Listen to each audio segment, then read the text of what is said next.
un petit tutoriel, un mini tutoriel, juste pour montrer une manipulation dans Shotcut. Ça devrait être assez court. Je vais ouvrir un projet de test qui est tout basique. Voilà, celui-ci. On va retirer ça, que j'ai pas besoin. Je garde juste ces deux vidéos-là qui sont placées ici dans ma ligne de temps. Ici, j'ai donc dans ma ligne de temps la coccinelle. J'ai une petite transition, l'arc de triomphe, encore une petite transition et de nouveau la coccinelle. Imaginons que ça, c'est un projet qui dure longtemps. Imaginons que c'est un projet de documentaire qui durerait 1h30, par exemple, dans lequel j'ai placé plein d'effets de texte, plein de transitions, des flous, des effets divers. Et donc, ça dure 1h30, on va dire. Ce qui n'est pas le cas ici, mais imaginons.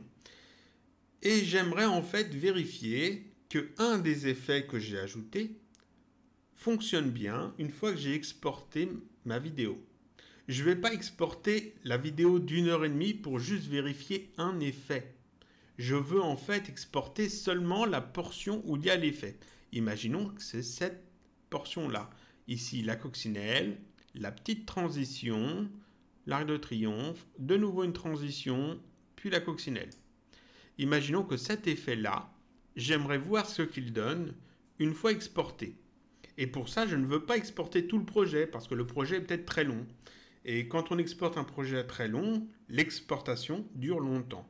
Alors que moi, je veux juste exporter une petite portion qui dure quelques secondes. Et donc, l'export va durer seulement quelques secondes. Ici, je n'ai rien qui me permette de dire exporte de là jusqu'à là seulement. C'est assez embêtant. Parce que c'est exactement ce que je veux faire et j'ai pas de solution ici évidente pour le faire. Je peux pas mettre un marqueur ni ici ni là.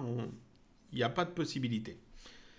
Par contre, ici, vous pouvez remarquer qu'il y a deux onglets. Il y a l'onglet projet et l'onglet source. L'onglet projet, ici, ça affiche l'aperçu du projet, c'est-à-dire de la ligne de temps. Tout ce qui est ici, on le voit ici.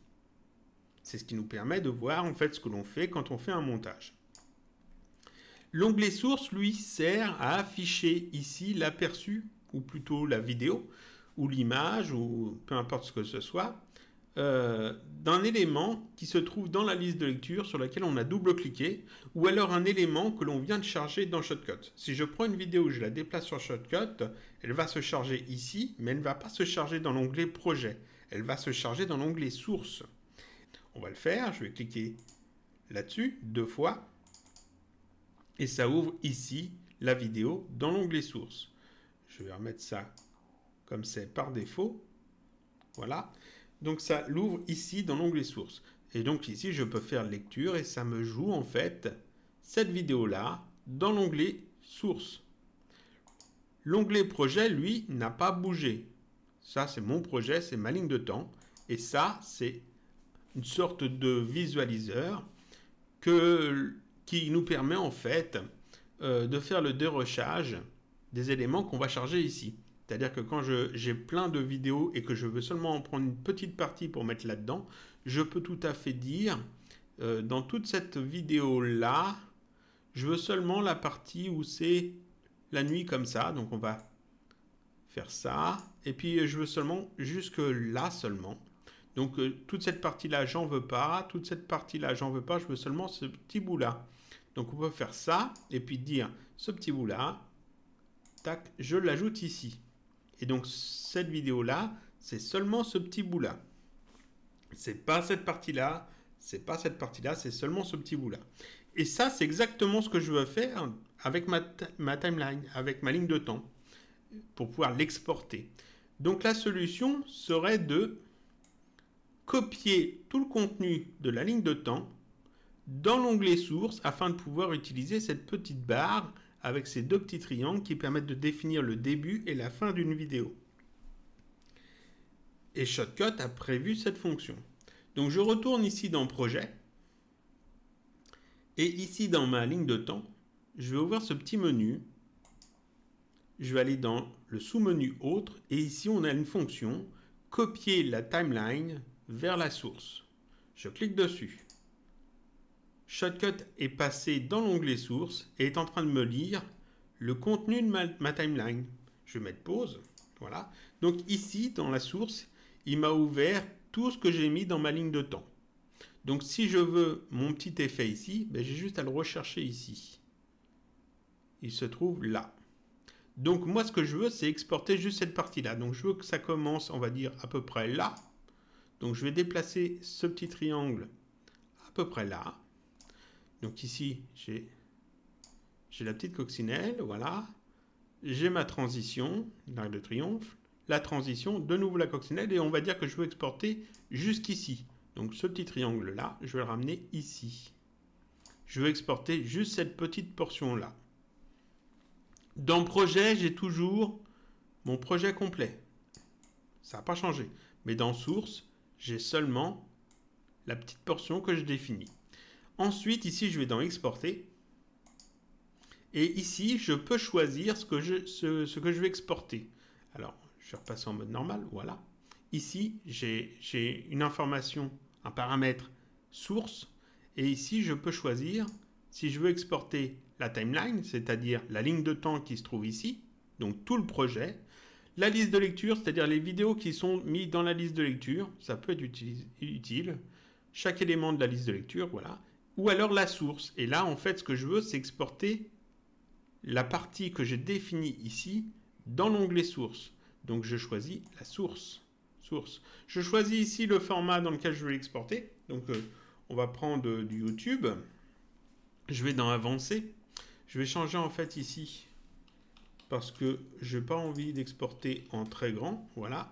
30 images par seconde, c'est le nombre d'images par seconde de ma vidéo, donc c'est très bien. Je vais laisser ces réglages-là, on ne va pas toucher au reste, et je vais juste faire exporter le fichier. Ici, je lui indique un nom, on va laisser celui-là, .mp4, enregistrer. L'export va très très vite parce que ça dure que quelques secondes. Et maintenant, ici, il m'a exporté une vidéo que je peux ouvrir, qui correspond en fait juste à la petite portion que j'ai définie. Voilà.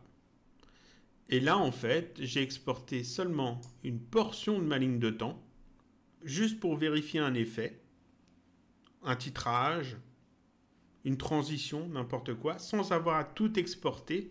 Donc, juste pour pouvoir exporter juste une petite partie de ma ligne de temps. Ça peut être utile, par exemple, si on est en train de travailler sur un projet et que on voudrait peut-être en montrer des bouts à quelqu'un. Par exemple, dire regarde, j'ai fait un effet ici, qu'est-ce que tu en penses? Ça peut être intéressant pour ça, ça évite d'avoir à tout exporter et que ça dure très longtemps.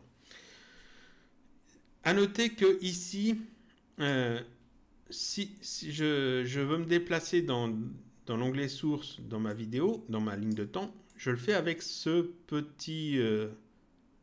petite barre en fait de ligne de temps. Si je le fais ici avec le curseur qui est dans la ligne de temps réelle, comme ça, tac, ici Shotcut repasse dans l'onglet projet automatiquement.